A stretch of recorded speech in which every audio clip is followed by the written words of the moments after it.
महाकाव्य लिखने वाले श्री जयदेव महाप्रभु, बंगाल का उनका जन्म।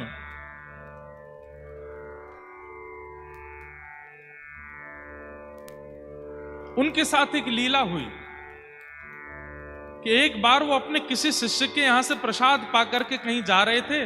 खूब सारा धन धान्य सोना चांदी उनके पास था। बीच मार्ग में कुछ लुटेरों ने उनके रथ को रोक लिया और सारा धन हरण कर लिया। जयदेव महाप्रभु बोले, भैया तुम सब ले जाओ, हमको छोड़ दो।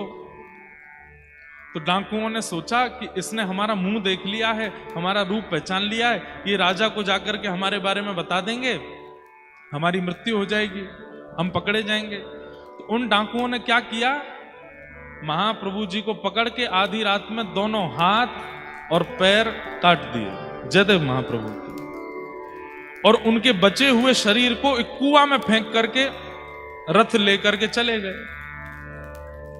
जयदेव महाप्रभु वहीं कुआं में पड़े पड़े गीत गोविंद गा रहे हैं, ठाकुर जी का स्मरण कर रहे हैं।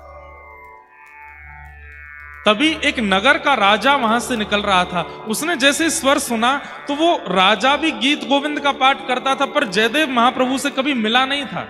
उसे पता था कि जो गीत गोविंद मैं करता हूं वो किसी जयदेव महाप्रभु ने लिखा है, पर उनका दर्शन नहीं हुआ आज तक मुझे। कुआं में झांक करके देखा तो बिना हाथ बिना पैर का कोई व्यक्ति, और मंद मंद मुस्कुरा रहा है, रक्त की धार बह रही है, और बस जगन्नाथ जी को याद कर रहे हैं। सैनिकों से कहा, जल्दी निकालो इनको बाहर। जयदेव महाप्रभु को बाहर निकाला, पूछा आप कौन हैं? जयदेव महाप्रभु ने अपना परिचय नहीं दिया, बोले कि बस मैं तो जगन्नाथ जी का भक्त हूं, यहां से जा रहा था, किसी व्यक्ति को कुछ चाहिए था, लूट के ले गया, मेरे हाथ पैर काट गया। अरे भगवान, आप मेरे नगर चलिए, मैं आपकी चिकित्सा करवाऊं। और जयदेव महाप्रभु को लेकर के गए, उनकी मल्लम पट्टी आदि करवाई, चिकित्सा करवाई, और राजा ने जयदेव महाप्रभु को अपना राजगुरु बना करके अपने पास बैठा लिया। आज्ञा मांगी, ध्यान से सुनिएगा सब लोग। एक दिन जयदेव महाप्रभु से आज्ञा मांगी कि हे महाप्रभु जी, आप मुझे आज्ञा कीजिए कि मैं एक नियम धारण करना चाहता हूं। जयदेव महाप्रभु ने कहा, एक ही नियम धारण कर लीजिए। बोले क्या?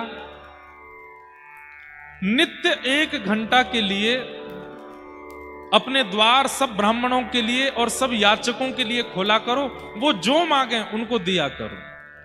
1 घंटे के लिए खूब दान पुण्य किया करो, और 1 घंटे में जो आ जाए और जो मांगे सब दे दो। राजा ने कहा, जो आज्ञा। अब तो महाराज पूरे भारत में हवा की तरह बात फैल गई कि उड़ीसा प्रांत में एक राजा है, 1 घंटे के लिए द्वार खोलता है, उतने में जो पहुंच जाए, जो मांगते हैं सब देता है। बड़े बड़े ब्राह्मण, बड़े बड़े याचक सब आने लगे।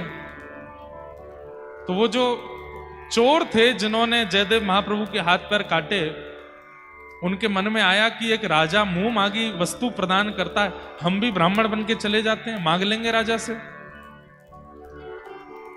उन्हें यह नहीं पता था कि जिनके हाथ पर हमने काटे वो वहीं बैठे हैं। चारों ब्राह्मण बनकर के जैसे ही राजा की सभा में पहुंचे, राजा के सिंहासन के बगल में जब जयदेव महाप्रभु को देखा तो चारों घबरा गए। बोले, अरे ये तो वही हैं जिनके हाथ पर हमने काटे थे, ये हमारा रूप जानते हैं, ये राजा को सब सत्य बता देंगे, यहां से निकलने में ही फायदा है। जैसे ही चारों वहां से जाने लगे तो जयदेव महाप्रभु समझ गए कि संकोच में यहां से भाग रहे हैं। उन्होंने तुरंत कहा, अरे राजन राजन देखो, आज कितनी बड़ी कृपा, गुरुकुल में हमारे साथ पढ़ने वाले हमारे मित्रगण आए हैं, इनको बुलाओ। अब यहां क्या हुआ, किसी की घनघोर गलती पर क्षमा किया जा रहा है उसको। इसका परिणाम देखिएगा। जयदेव महाप्रभु ने क्या कहा, ये तो हमारे बचपन के मित्र हैं, सखा हैं, अरे इनको बुलाइए। जैसे ही सुना हमारे गुरुदेव के मित्र हैं तो राजा तो आसन से खड़ा हो गया, खूब सत्कार करने लगा, स्वागत करने लगा। उन चोरों को पकड़ करके भीतर लाए, मुंह मांगी दक्षिणा, मुंह मांगी वस्तु, मुंह मांगा प्रसाद उनको प्रदान किया।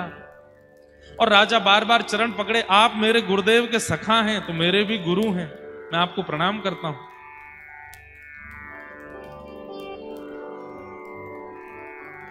वो डाकू चोर सब सोचने लगे, बोले कि ये जयदेव महाप्रभु, इनके हमने हाथ पैर काट दिए और ये हमारा इतना सम्मान करवा रहे हैं।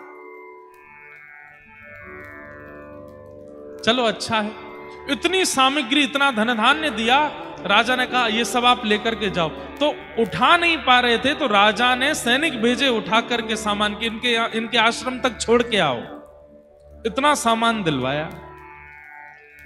जब वे सैनिक सामग्री उठा करके चल रहे थे तो बाहर जाकर के उन सैनिकों ने पूछा, महाराज आप लोग कौन हैं? हमारे यहाँ इतने बड़े बड़े ब्राह्मण आते हैं, इतने बड़े बड़े याचक आते हैं, पर इतना सम्मान, इतनी सामग्री, इतना धन धान्य आज तक किसी को नहीं दिया गया। ये हमारे राजगुरु जो हैं, जिनके हाथ पैर नहीं हैं, इन्हें आप बचपन से जानते हैं, इनके हाथ पैर कैसे कट गए, जरा इसके बारे में आपको पता है? तो वो चारों चोर क्या बोलते हैं, देखो आज वो राजगुरु बना बैठा है, लेकिन सच्चाई हमसे पूछो। बोले क्या सच्चाई? बोले जब हम बचपन में गुरुकुल में पढ़ते थे तो हमारे गुरुजी के सोने के पात्र इसने चोरी कर लिए थे। झूठ बोलने लगे। और जब इसने सोने के पात्र चोरी किए तो गुरुदेव को जब पता चला तो गुरुदेव ने हमको आज्ञा करके कहा, वन में ले जाओ, ले जा करके इसका सर धड़ से अलग कर दो, गुरुद्रोही है, गुरु के यहां चोरी करता है। हम इसको वन में लेकर के गए, पर हमको इस पर दया आ गई, हमने इसका गला तो नहीं काटा पर हाथ पैर काट दिए, इसको छोड़ दिया। जैसे ही उन चोरों ने झूठ बोला, इतना बड़ा जघन्य अपराध किया, उसी समय पृथ्वी बीच से फट गई और वो चारों पृथ्वी में समा गए। प्रकृति ने उनको नष्ट कर दिया। ये क्षमा का स्वरूप